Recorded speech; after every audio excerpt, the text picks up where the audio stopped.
What's up, ladies and gents? My name is Parvin. I'll be guiding you through some action-packed plays submitted by players from around the world. I invite you to sit back, relax, and most importantly enjoy as we head into this episode of our League of Legends Top 5 Plays. Starting things off at our number 5 play is K-Nesty on Diana with a 1v2 battle in mid lane. At the beginning, we see Zac hidden around the corners. He starts Elastic Slingshot, but Diana jumps in on Kassadin first.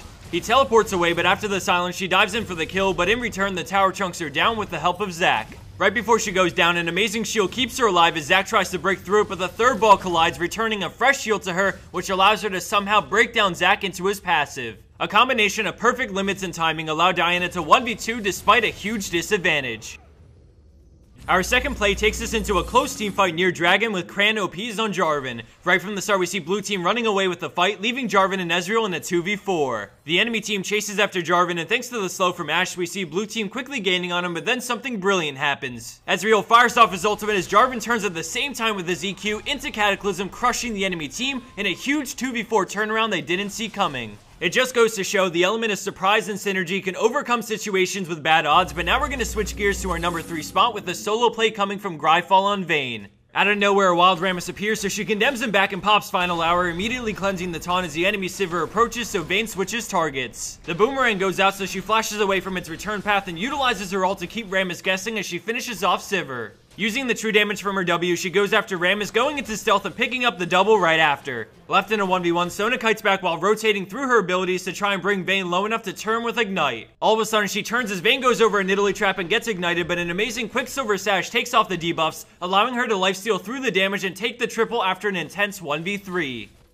Coming in at our number 2 play is Minion 123 on Orianna with a huge turnaround team fight. At the start, we see blue team falling back because their support split up and they need to regroup. As the enemy team chases, Orianna sees an opening and instantly shoots her ball in, landing a devastating 5-man shockwave into Dissonance, into Hecarim's ult, fearing them all. The rest of the fight ensues, and from here it's all downhill for red team as they tried to recover and fight, but the back-to-back ults were way too much, resulting in a clean ace for blue team.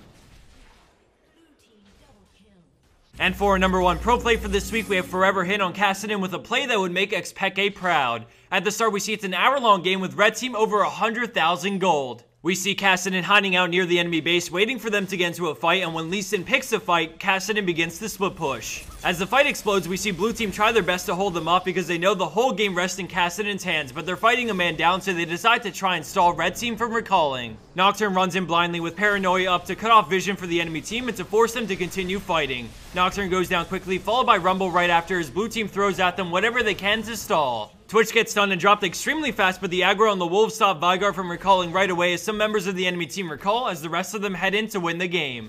Kassadin takes down the first Nexus tower and switches to the others. We see Veigar and Zev recalling on the map. This is it, do or die for either team. Xpeke, we need you. Veigar runs in with Home Guard into an immediate stun on Kassadin as he loads up his full combo, but a quick Zhonya's negates most of the damage, leaving him at half health. He jumps away with the Seraph shield and then flashes the Shuriken to win the game just in the nick of time and with barely any health.